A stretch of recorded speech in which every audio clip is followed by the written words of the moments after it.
दोस्तों, लाइट जिसने हमको और हमारे वैज्ञानिकों को सदियों तक हैरान किया है, जिसने हमको इस दुनिया के नज़ारे दिखाए हैं, जिसके जरिए आज इस अनंत ब्रह्मांड में हम झांक पाते हैं, जिसने इस ब्रह्मांड को अंधेरे से बचाया, आखिर उस लाइट में ऐसा क्या स्पेशल है? क्यों इसकी स्पीड ऑफ लाइट के बराबर ही होती है? क्यों इसकी रफ्तार 3 लाख किलोमीटर पर सेकंड ही होती है? क्यों हम स्पीड ऑफ लाइट को नहीं बढ़ा सकते? क्यों इसकी स्पीड इनफाइनाइट नहीं हो सकती? और क्यों ऐसा कहा जाता है कि स्पीड ऑफ लाइट पर पहुंचने पर हमारे लिए दुनिया जादुई हो जाती है? और क्या होगा जब इस दुनिया में प्रकाश की रफ्तार 3 लाख किलोमीटर पर सेकंड से हटकर अनंत हो जाए?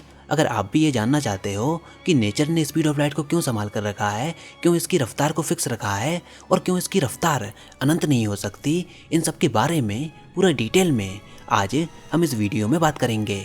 पर वीडियो शुरू करने से पहले मेरी आपसे रिक्वेस्ट है कि इस वीडियो को पूरा एंड तक देखिएगा, क्योंकि इसको देखने के बाद आप कुछ ऐसी बातों को जानोगे जो कि शायद आपने पहले कभी भी नहीं सुनी होंगी। तो चलिए हम लाइट के वियर्ड नेचर को जानते हैं। सबसे पहले हम ये मानते थे कि लाइट एक पार्टिकल है, पर हमारे फिजिक्स के कुछ एक्सपेरिमेंट से ये साबित हुआ कि लाइट वेव की तरह बिहेव करती है, जिसका एग्जाम्पल है यंग डबल स्लिट एक्सपेरिमेंट।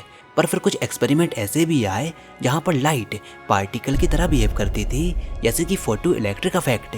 लेकिन इसका फाइनल नेचर तब सामने आया जब मैक्स प्लैंक ने ब्लैक बॉडी रेडिएशन को एक्सप्लेन किया। ब्लैक बॉडी रेडिएशन को सेंस में लाने के लिए लाइट को क्वांटाइज्ड होना पड़ेगा।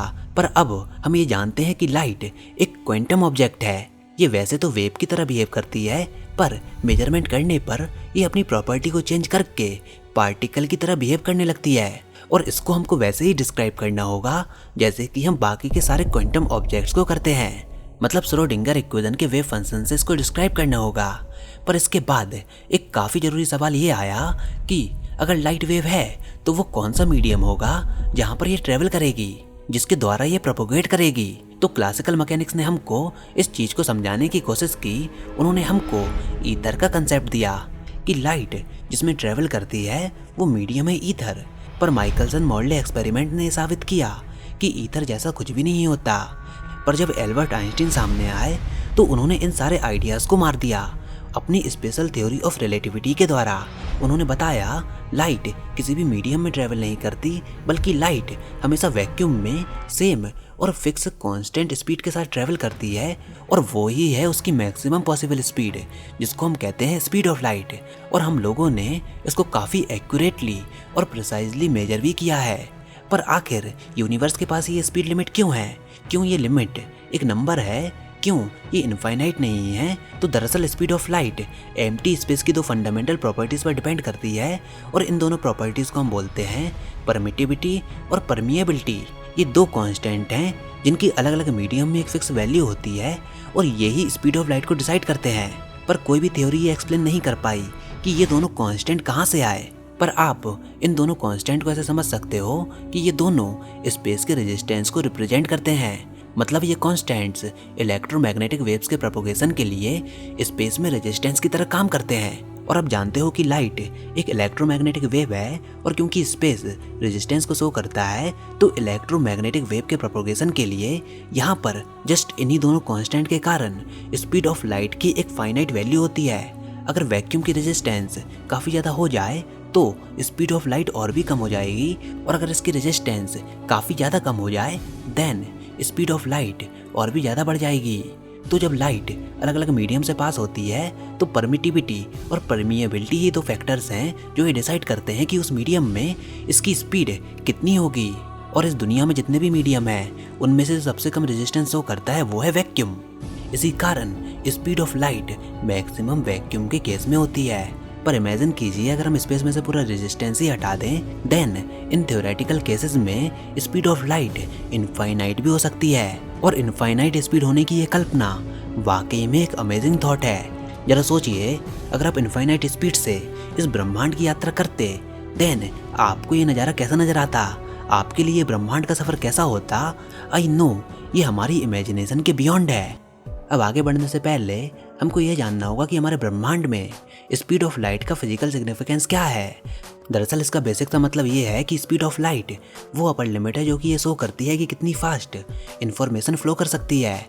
ये डायरेक्टली कॉजेलिटी और लोकेलिटी से जुड़ी हुई है। मतलब अगर आप किसी ऑब्जेक्ट से किसी दूरी पर मौजूद हो, देन उस ऑब्जेक्ट से आने वाली इन्फॉर्मेशन आपके पास इंस्टेंटली नहीं आ सकती। वो इन्फॉर्मेशन आपके पास किसी फाइनाइट अमाउंट ऑफ टाइम में ही आ सकती है। पर कल्पना कीजिए अगर ये केस नहीं होता, अगर इन्फॉर्मेशन ब्रह्मांड के एक कोने से दूसरे कोने में इंस्टेंटली आ जाती, देन इस ब्रह्मांड के एक कोने पर हो रहा इवेंट हर एक पॉइंट पर इफेक्ट डालता। मतलब यहाँ पर हर समय हजारों सुपरनोवाज हो रहे होंगे और उन सुपरनोवाज का इफेक्ट हमको डायरेक्टली और इंस्टेंटली यहाँ पृथ्वी पर देखने को मिल जाता, भले ही वो हमसे कितनी भी दूर क्यों ना हो, क्योंकि स्पीड ऑफ लाइट को हमने इनफाइनाइट अज्यूम किया।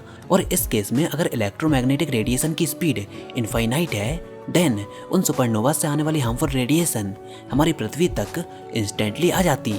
और इस केस में अगर इलेक्ट्रोमैग्नेटिक रेडिएशन की स्पीड इनफाइनाइट है, देन उन सुपरनोवाज से आने वाली हार्मफुल रेडिएशंस भी हमारी पृथ्वी तक इंस्टेंटली आ जाती और यहाँ से लाइफ को पूरी तरह से डिस्ट्रॉय कर देती, क्योंकि हमने स्पीड ऑफ लाइट को इनफाइनाइट अज्यूम किया। और यहाँ पर कॉजेलिटी भी स्पीड ऑफ लाइट के साथ डायरेक्टली रिलेटेड है। दरअसल आइंस्टीन की स्पेशल रिलेटिविटी हमको ये कहती है कि यहाँ पर साइमल्टेनिटी जैसी कोई चीज़ एग्जिस्ट नहीं करती। ऐसा क्यों? मान लीजिए ए और बी दो इवेंट हैं जो कि स्पेस के दो अलग अलग पॉइंट पर साइमल्टेनियसली हो रहे हैं किसी रेफरेंस फ्रेम में, देन वो किसी भी तरह से कॉजली कनेक्ट नहीं कर सकते, क्योंकि पॉइंट ए के सिग्नल पॉइंट बी तक इंस्टेंटली नहीं आ सकते। उनको भी ट्रैवल करने में फाइनाइट टाइम लगेगा। पर स्पीड ऑफ लाइट को इनफाइनाइट अज्यूम करने पर कॉजलिटी कैसे ब्रेक करती है? तो ऐसा यूनिवर्स जहाँ पर स्पीड ऑफ लाइट इनफाइनाइट है, देन उस यूनिवर्स में ऑब्जर्वर किसी भी इवेंट्स के ऑर्डरिंग से किसी भी तरह से अग्री नहीं हो पाएंगे। देन इस केस में कॉजलिटी भी ब्रेक होगी।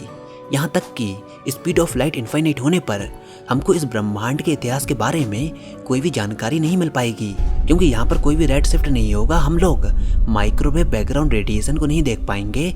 हम केवल ब्रह्मांड को वैसा ही देख पाएंगे जैसा कि वो अभी प्रेजेंट में है, जैसी उसकी शक्ल प्रेजेंट में है। इसके साथ ही साथ हम ब्रह्मांड के पूरे साइज को देख पाएंगे और जान पाएंगे कि ये ब्रह्मांड अनंत है या फिर नहीं।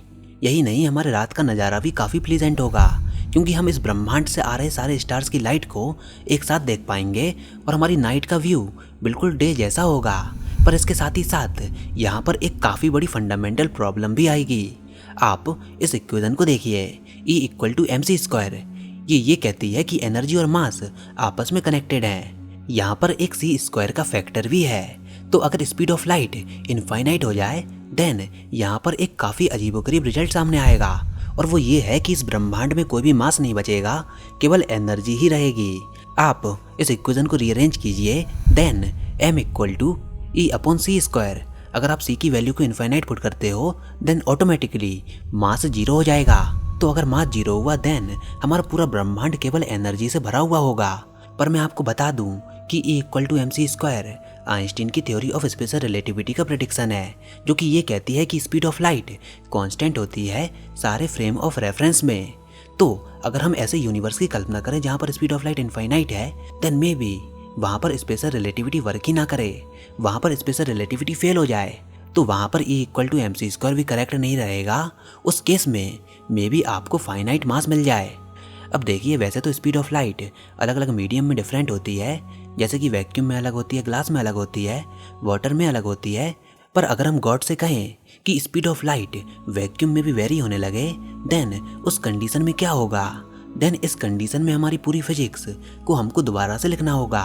पिछले हजारों सालों से जो मॉडर्न फिजिक्स को हमने डेवलप किया है, उनके रूल्स को हमको दोबारा से बनाना होगा, क्योंकि अगर स्पीड ऑफ लाइट वेरी करेगी, देन स्पेशल रिलेटिविटी में हमने इस स्पीड को कांस्टेंट माना, वो हमारा अजम्पशन ही रॉन्ग हो जाएगा।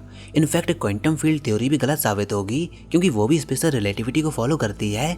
इनफैक्ट हम अपने क्लासिकल एरा में वापस आ जाएंगे, जहाँ पर न्यूटन के नियम वर्क कर रहे होंगे। स्पेस टाइम का कोई भी कंसेप्ट नहीं होगा, टाइम एब्सोल्यूट हो जाएगा। हर जगह पूरे ब्रह्मांड में समय एक ही रफ्तार से चलेगा। यूनिवर्स की सारी स्पीड लिमिट हट जाएगी, तो लाइट इनफाइनाइट वेलोसिटी से चलने लगेगी। यहाँ पर कोई भी स्पीड लिमिट नहीं होगी जो कि ये डिसाइड करे कि कोई इन्फॉर्मेशन कितना फास्ट ट्रेवल कर सकती है। और कॉजलिटी का आइडिया भी ब्रेक हो जाएगा। बिग बैंग और हमारे ज़्यादातर कॉस्मोलॉजिकल मॉडल सभी रॉन्ग हो जाएंगे, और इनफैक्ट हमको वापस से क्लासिकल आइडिया को कंसीडरेशन में लेना होगा। तो इसी से आप ये समझ सकते हो कि स्पीड ऑफ लाइट फिजिक्स में इतनी इंपॉर्टेंट क्यों है, क्यों स्पीड ऑफ लाइट को फिजिक्स में कंजर्व रखा जाता है, क्यों ये सारा ब्रह्मांड स्पीड ऑफ लाइट को कांस्टेंट रखने के लिए समय और अंतराल को बदलता है, स्पेस खुद एक्सपेंड हो जाता है, टाइम खुद डायलेट हो जाता है, पर किसी भी हालात में किसी भी ऑब्जेक्ट की स्पीड को वो स्पीड ऑफ लाइट से ज़्यादा नहीं होने देता। पर आखिर नेचर ऐसा क्यों चाहता है, क्यों नेचर इलेक्ट्रोमैग्नेटिक वेव्स की स्पीड को कांस्टेंट रखना चाहता है? तो इसका जवाब ये है कि नेचर को speed of light electromagnetic waves की स्पीड से कोई फर्क नहीं पड़ता कि उसकी क्या वैल्यू है और उसकी क्या अपर लिमिट है। नेचर को इनमें से किसी से भी मतलब नहीं होता।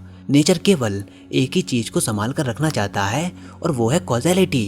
कॉजेलिटी ही वो चीज है जो कि हमारे ब्रह्मांड को ये बताती है कि पहले इवेंट का कॉज होगा, देन बाद में हमको उसका इफेक्ट देखने को मिलेगा। और स्पीड ऑफ कॉजेलिटी ही वो स्पीड है जो कि हमारे ब्रह्मांड की मैक्सिमम पॉसिबल स्पीड है। इस स्पीड से ज़्यादा स्पीड नेचर अलाउ नहीं करता और लाइट के पास ये मैक्सिमम स्पीड है, क्योंकि लाइट मासलेस पार्टिकल फोटोन से मिलकर बनी होती है। इनके पास 0 मास होता है और सबसे कम रिस्ट्रिक्शंस होती हैं। तो 3 लाख किलोमीटर पर सेकंड ये मैक्सिमम पॉसिबल स्पीड है जिससे फोटॉन्स और बाकी की वेव्स मूव कर सकती हैं। तो आई थिंक अब आपको थोड़ा आइडिया लग गया होगा कि स्पीड ऑफ लाइट की एक पर्टिकुलर वैल्यू क्यों होती है। अगर आप स्पेस के रेजिस्टेंस को चेंज करो देन स्पीड ऑफ लाइट की वैल्यू भी चेंज हो जाएगी। और नेचर स्पीड लिमिट और नंबर्स के बारे में कोई भी केयर नहीं करता। नेचर को मतलब है केवल कॉजेलिटी से कि बस कॉजेलिटी ब्रेक नहीं होनी चाहिए। तो फिलहाल आज की वीडियो में इतना ही। आई होप आपको ये वीडियो ज़रूर पसंद आई होगी। अगर ऐसा है तो इस वीडियो को लाइक कीजिए, अपने दोस्तों के साथ शेयर कीजिए, और अगर आपने हमारे चैनल अभी तक सब्सक्राइब नहीं किया देन इसको सब्सक्राइब कर लीजिए ताकि आगे आने वाली कोई भी वीडियोस और अपडेट्स आपसे मिस ना हो पाएँ।